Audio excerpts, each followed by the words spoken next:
بسم اللہ الرحمن الرحیم۔ السلام علیکم۔ یتیم خانے میں ایک امیر آدمی مجھے شادی کر کے ساتھ لے گیا اور بولا کہ تم جیسے چاہو ویسے زندگی گزارنا، لیکن میری معذور بیوی کا خیال رکھنا۔ یہ سنتے ہی میرا دل ٹوٹ گیا کہ وہ شادی شدہ ہے۔ جب میں گھر پہنچی تو یہ دیکھ کر دنگ رہ گئی کہ اس کی بیوی بہت بدصورت تھی۔ مجھے بڑی ہنسی آئی کہ بھلا اس کا میرا کیا مقابلہ۔ میں اس کا خیال رکھنے لگی۔ اسے خود پر بہت گھمنڈ تھا اور گھر میں ایک شیشہ بھی نہیں تھا۔ جب میں نے اس کے کمرے میں شیشہ لگا دیا تاکہ وہ جان سکے کہ وہ کتنی بدصورت ہے، تبھی اچانک ملازمہ روتی ہوئی آئی اور بولی کہ بڑی بیگم صاحبہ کو کچھ ہو گیا ہے۔ میں فوراً اوپر گئی اور کمرے کا منظر دیکھ کر آنکھیں پھٹ گئیں کہ وہاں تو میرا نام صباحت ہے، میرا تعلق کراچی سے ہے۔ جب سے ہوش سنبھالا تھا اماں ابا کو لڑتے جھگڑتے دیکھا تھا۔ ہمارے گھر کے حالات بھی اچھے نہیں تھے۔ ابا ایک کریانے کی دکان چلایا کرتے تھے اور جو کچھ ابا دکان سے کماتے اس سے گھر کا خرچ بہت مشکل سے چلتا۔ اماں ابا سے کہتی ہیں آپ سے شادی کر کے میری زندگی خراب ہو گئی ہے۔ جب سے شادی ہوئی ہے کوئی سکھ نہیں رہا، ایک ایک چیز کے لیے ترستی رہتی ہوں میں۔ پھر اماں کہتی کہ پتہ نہیں میرے گھر والوں نے شخص میں کیا دیکھا تھا جو کچھ بھی سوچے سمجھے بنا میری شادی اس سے کر دی گئی، اور کبھی پلٹ کر مجھے پوچھا تک نہیں کہ کیسی ہوں، زندہ بھی ہوں یا مر گئی ہوں۔ اماں ابا کو جھگڑتے دیکھ کر میں ڈر جایا کرتی تھی اور ایک کونے میں چھپ جاتی، روتے روتے وہیں سو جایا کرتی۔ لیکن اماں ابا کو میری پرواہ ہی کب تھی۔ ابا جھگڑ کے گھر سے باہر نکل جاتے اور اماں اپنا کمرہ بند کر کے سو جایا کرتی۔ مجھے بہت ڈر لگتا۔ میں اماں کو آواز دیتی، ان کو کمرے کا دروازہ کھٹکھٹاتی، لیکن وہ غصے میں دروازہ نہیں کھولا کرتی۔ اماں ابا نے کبھی میرے بارے میں نہیں سوچا تھا، میرا کیا قصور تھا، مجھے کیوں پیدا کیا جو مجھے لاوارثوں کی طرح چھوڑ دیتے ہیں۔ اماں کو کبھی مجھ پر ترس آتا تو اپنے ہاتھوں سے کھانا کھلاتی اور تیار کرتی، لیکن جیسے ہی ابا گھر آتے تو اماں کو پھر غصہ آنے لگتا۔ ایک دن ابا دکان سے گھر آئے تو اماں نے کہا کہ موسم بدل رہا ہے، مجھے کچھ پیسے چاہیے، کپڑے وغیرہ خریدنے ہیں۔ ابا نے کہا کہ ابھی تو میرے پاس نہیں ہے، لیکن کسی سے پتہ کرتا ہوں، ادھار دے دیں تو پھر تھوڑے تھوڑے کر کے ادا کر دوں گا۔ اماں نے کہا کہ کب تک مل جائیں گے پیسے؟ ابا کو غصہ آ گیا اماں کے بار بار پوچھنے پر۔ ابا نے کہا کہ تمہیں صرف پیسہ چاہیے، چاہے کیسے بھی کما کے لے کر آؤں، کوئی جیے یا مرے، تمہیں اس سے کیا غرض ہے؟ اماں نے کہا کہ میری اور اپنی بیٹی کا خرچ نہیں اٹھا سکتے تھے تو شادی کیوں کی مجھ سے؟ کتنے لوگ ہیں جو اپنے گھر والوں کی خاطر کمانے کے لیے ملک سے باہر چلے جاتے ہیں، ایک تم ہو جس کو اس محلے سے باہر کام نہیں دیتا کوئی۔ کیا قسمت ہے میری جو میرے اپنوں نے تمہارے پلے باندھ دیا۔ ابا نے اماں سے کہا کہ تمہارے گھر والے بھی تمہاری اسی زبان سے تنگ تھے، انہوں نے تو اپنے سر کا بوجھ اتار کر میرے گلے میں ڈال دیا اور کہا کہ لو میاں اب تم ساری زندگی سے بھگتو۔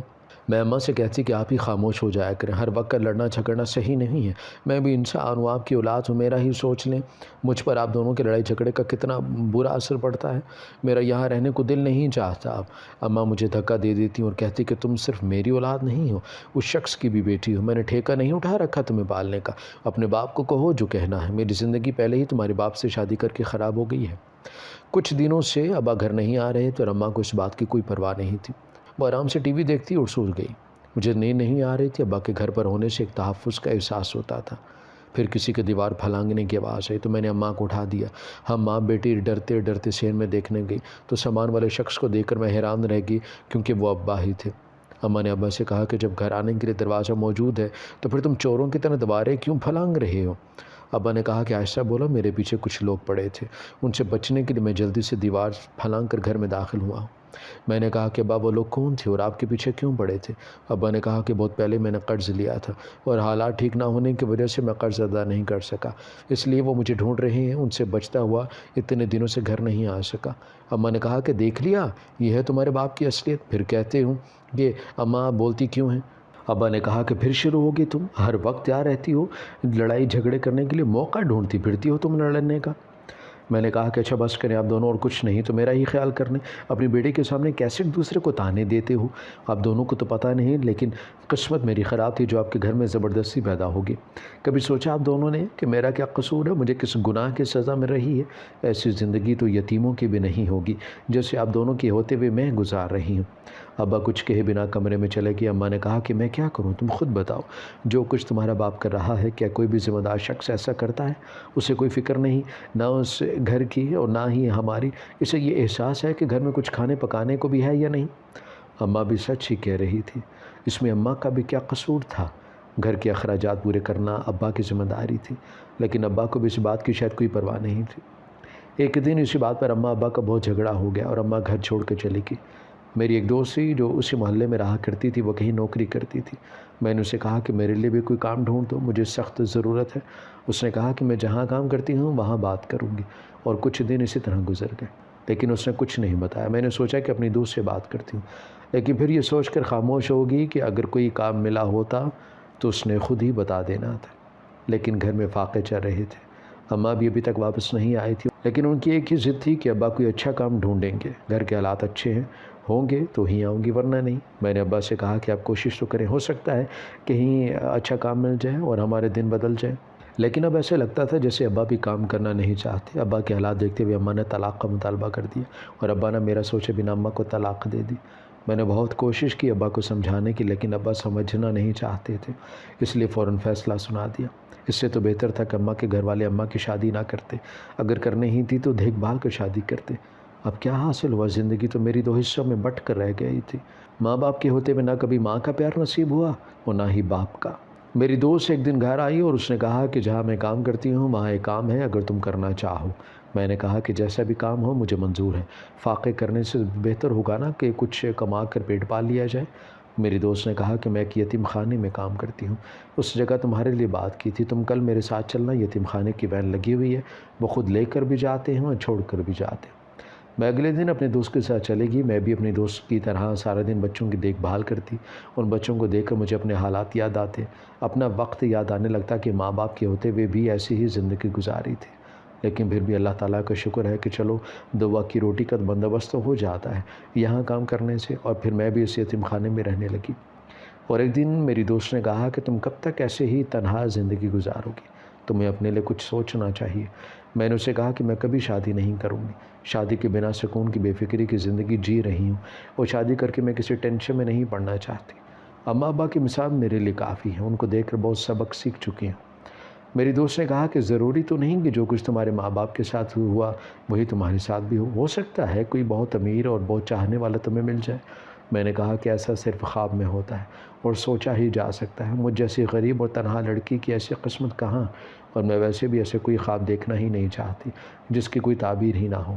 میری دوست نے کہا کہ اللہ تعالیٰ سے اچھے کی امید رکھتے ہیں، مایوس نہیں ہوتے۔ پھر ہم کام میں مصروف ہو گئے۔ کچھ دنوں سے یتیم خانے میں ایک آدمی کا بہت آنا جانا تھا، وہ دیکھنے میں تو کسی اچھے گھر کا لگتا تھا، لیکن اس کے آتے جاتے مجھے دیکھنا مجھ میں شک ڈال رہا تھا۔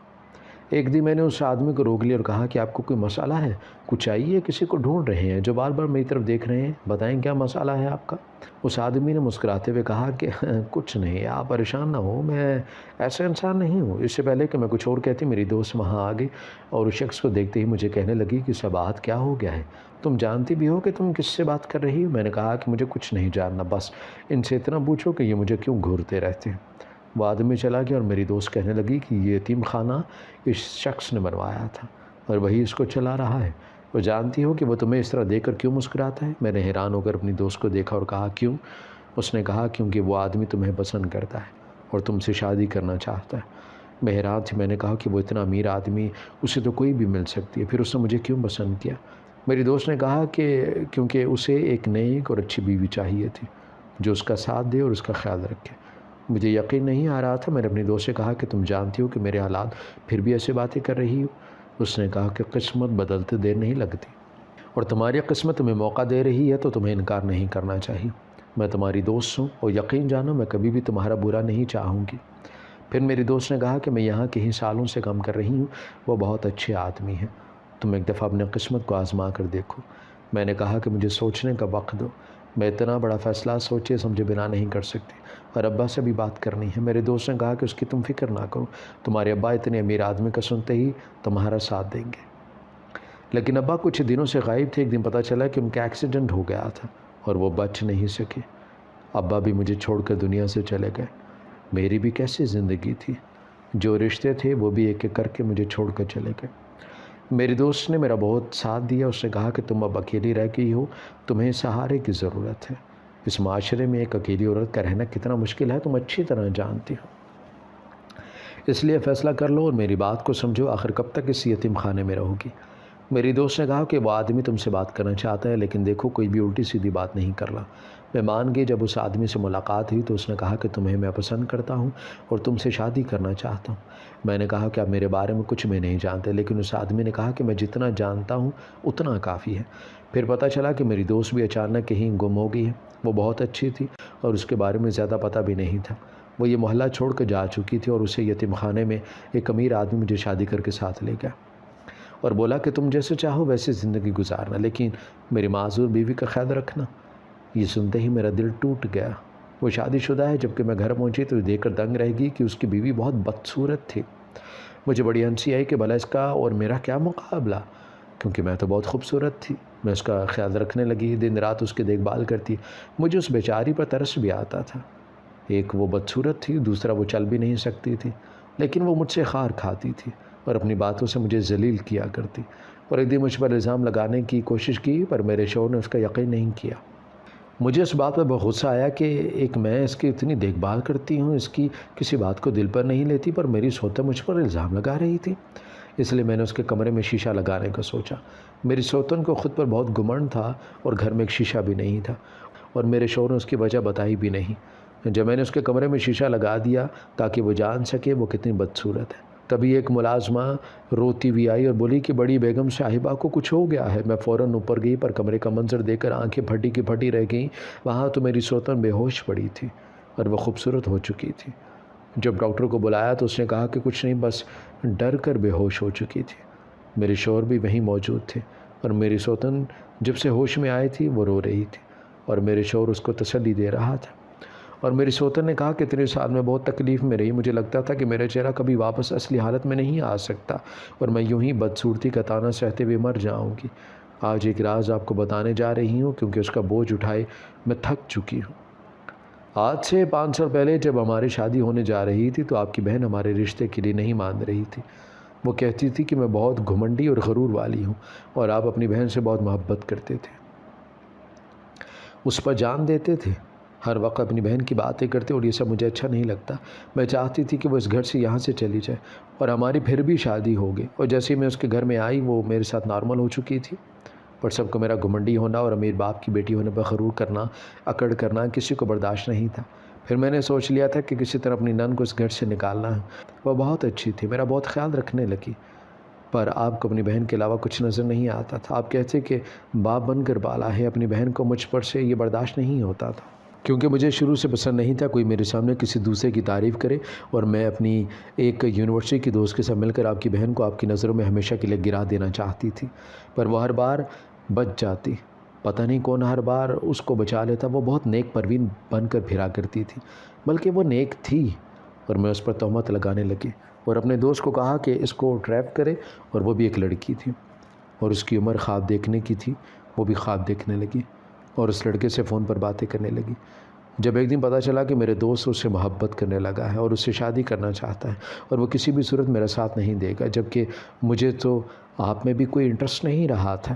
میں آپ کو چھوڑ کر اپنی یونیورسٹی فیلو جو آپ کی بہن کو پسند کرتا تھا اس سے شادی کر لینا چاہتی تھی، کیونکہ یہ میری زندگی کا سب سے غلط فیصلہ تھا آپ سے شادی کرنا۔ میری سوتن خاموش ہو چکی تھی اور میرا شوہر بے یقینی سے اس کو دیکھ رہا تھا، اور میرے شوہر نے اس کا مطلب میری بہن سچ کہتی تھی وہ سب۔ تب میری سوتن نے کہا کہ ہاں وہ سچ کہتی تھی میرے بارے میں۔ میں اس رات میں نے ہی ایک لڑکے کو کمرے میں بھیجا تھا اس کے، تاکہ بدکاری کا الزام لگا سکوں، اور اوپر سے آپ آ گئے اور تبھی یہ موقع تھا، میں نے سب اس پر ڈال دیا، اور وہ چلاتی رہی، آپ سے معافی مانگتی رہی کہ بھائی صاحب میں نے نہیں کیا، میں تو اس لڑکے کو جانتی بھی نہیں، مجھے لگا تھا کہ آپ اس کو گھر سے نکال دیں گے، پر آپ نے تو اس لڑکے کو جو آپ کی بہن کو پسند کرنے لگا تھا اس کو کال کیا اور رشتے کے لیے ہاں کر دی، اور چند دن میں اس کا نکاح رکھ دیا، اور میں پھر سے اپنے پلان میں فیل ہو گئی۔ پھر ایک دن میری نند روتے ہوئے دعائیں مانگ رہی تھی، اور اس دن مجھے احساس ہوا کہ اس کو بچانے والا تو اوپر والے کے ذات ہے، پر تب یہ بات میں سمجھ نہیں سکی اور اپنے ہنکار میں گھر سے نکل گئی، جب مجھے میری ایک کزن ایک بنگالی بابا کا بتایا، اور میں نے سوچ لیا کہ اپنی نند سے بدلہ لوں گی، اس کو اس قابل نہیں چھوڑوں گی کہ وہ کبھی شادی کر سکے۔ اس لیے میں نے اس پر جادو کروانا شروع کر دیا اور ہر روز اس کو کھانے میں مکس کر کے کچھ کھلاتی، اور ایک دن میں نے خود اس کے بال کاٹ کر بنگالی بابا کو دے دی تاکہ وہ اس کو بدصورت بنا دے، اور میری نند ساری عمر روتی رہی۔ جتنا میں اس پر عمل کروا رہی تھی وہ اتنا ہی اللہ کے قریب ہوتی جا رہی تھی، اس کی صرف طبیعت خراب ہوتی تھی۔ پر اسے نماز اور قرآن پاک بچاتا جا رہا تھا، اور تب میں اپنی ہنکار میں یہ بات بھول گئی تھی کہ میں کیا کر رہی ہوں۔ ہمیشہ سے سنا تھا کہ بروں کے ساتھ برا ہونا پڑتا ہے، پر میں یہ سب بھول گئی اور اس پر جادو کروانے لگی، اور وہ ڈرتی، رات کو روتی، چیختی چلاتی، اور آپ نے پھر بھی اس کی شادی کروا دی، لیکن وہ بدصورت نہیں ہو سکی۔ اور پھر جب اس کی شادی کو 2 دن ہوئے تو وہ بہت خوش اور ہم سے ملنے گھر آئی۔ مجھ سے اس کی خوشی نہیں دیکھی جا رہی تھی، اور میں نے اس کے دوپٹے کو لیا اور بھاری رقم بنگالی بابا کو دی، جس نے اپنے جادو کا سخت وار کیا اور کہا کہ گھر جاتے ہی دوپٹہ اپنی نند کو اوڑھ دینا اور کچھ دیر بعد تماشا دیکھ لینا، پر خیال رکھنا اس دوپٹے کو کوئی اور نہ چھو سکے۔ اور اس دن جیسے ہی میں گھر واپس آئی تو رستے میں میرا بہت بڑا ایکسیڈنٹ ہو گیا، اور وہ دوپٹہ میرے اوپر آ گیا، جس سے جب مجھے ہوش آیا تو میری اپنی شکل بگڑ چکی تھی، میں بدصورت ہو چکی تھی، اور تبھی ڈاکٹرز نے بتایا کہ ایکسیڈنٹ کے دوران میری دونوں ٹانگیں ضائع ہو چکی ہیں۔ اس دن مجھے چپ لگ گئی تھی، پر میری نند پھر بھی میرا خیال رکھتی۔ جیسے اسے سب پتہ چلا ہو وہ مجھے چھوڑ کے چلے گی اور میں بے آسرا ہو گئی۔ میں بدصورت ہی کبھی آپ کے ساتھ اس معاشرے میں چل بھی نہیں سکی تھی، اور پھر بھی آپ نے میرا ساتھ نہیں چھوڑا اور میرا ہر طرح سے خیال رکھا، اور تب مجھے احساس ہوا کہ میں کتنی غلط تھی، میں کسی بھی کی معافی کے بھی لائق نہیں ہوں، اور آپ کو یہی شو کروایا کہ یہ سب آپ کی بہن نے کیا، جس کی وجہ سے وہ یہاں سے چلے گی، اور آپ نے بھی میری خاطر اپنی بہن سے رابطہ ختم کر لیا۔ میری سوتن ہاتھ جوڑے معافی مانگ رہی تھی، پر میرے شوہر نے کہا کہ اس نے اپنی چھوٹی بہن کو باپ بن کر پالا تھا، اس نے سب کچھ مجھے بتا دیا تھا، پر میں سمجھتا رہا کہ وہ جھوٹ بول رہی ہے، اس سے اتنے سال ناراض رہا سے تمہارے جھوٹ اور مکاری کی وجہ سے، اور میں تمہیں معاف تو کر دوں گا، بلکہ معاف کرتا ہوں، پر کبھی تمہارے ساتھ زندگی نہیں گزار سکتا۔ میرے لیے ایک پل بھی تمہارے ساتھ رہنا، تمہیں دیکھنا میرے اعتبار اور محبت کی توہین ہے، اور اگر طلاق چاہیے ہو تو بتا دینا۔ اس دن میرا شوہر میرا ہاتھ پکڑے وہ گھر ہمیشہ کے لیے چھوڑ دیا اور سیدھا میری نند کے پاس گئے اور اس سے معافی مانگی۔ سچ کہتے ہیں کہ بہنوں کے دل بہت بڑے ہوتے ہیں۔ مجھے اور بھی زیادہ خوشی ہوئی کیونکہ ماہین تو میری دوست تھی جو یتیم خانے میں میرے ساتھ ہوتی تھی، اور اس نے کبھی کسی کو بتایا بھی نہیں تھا کہ وہ اتنے امیر خاندان سے تعلق رکھتی ہے، اور یہ بات مجھے اس دن پتہ چلی کہ وہ میرے شوہر کی بہن ہے۔ میری سوتن کہاں گئی کسی کو خبر نہیں، اور نہ ہی کسی نے اس کو تلاش کرنے کی کوشش کی۔ میں اور میرا شوہر اپنے بچوں کے ساتھ خوشیوں بھری زندگی جی رہے ہیں۔ پتہ نہیں کیوں انسان کسی کے ساتھ برا کرتے وقت یہ بات کیوں بھول جاتا ہے کہ ہم کسی کے ساتھ اچھا کریں گے یا برا، کبھی نہ کبھی زندگی کے کسی حصے میں جا کر ضرور ہمیں واپس ملتا ہے۔ اس لیے انسان کو انسان بن کر رہنا چاہیے اور کبھی قدرت کے فیصلوں کے ساتھ نہیں کھیلنا چاہیے۔ اچھے انسان بنیں اور دوسروں کے لیے آسانیاں پیدا کریں، اور ہر رشتے کو اس کی جگہ پر رکھیں۔ جب ہم رشتے کو اس کی جگہ اس کے مقام پر رکھیں گے تو کبھی رشتوں کو نبھانا مشکل نہیں لگے گا۔ ہماری ویڈیو اگر آپ کو پسند آئی ہے تو ضرور لائک کیجیے، اپنی رائے دینا چاہیں تو کمنٹس کیجیے، اچھی لگے تو شیئر کیجیے۔ اس کے ساتھ ساتھ اگر آپ نے ہمارا چینل سبسکرائب نہیں کیا تو ضرور کیجیے، اور بیل آئیکن پر لازمی کلک کیجیے تاکہ ہماری ہر آنے والی ویڈیو آپ تک بر وقت پہنچ سکے۔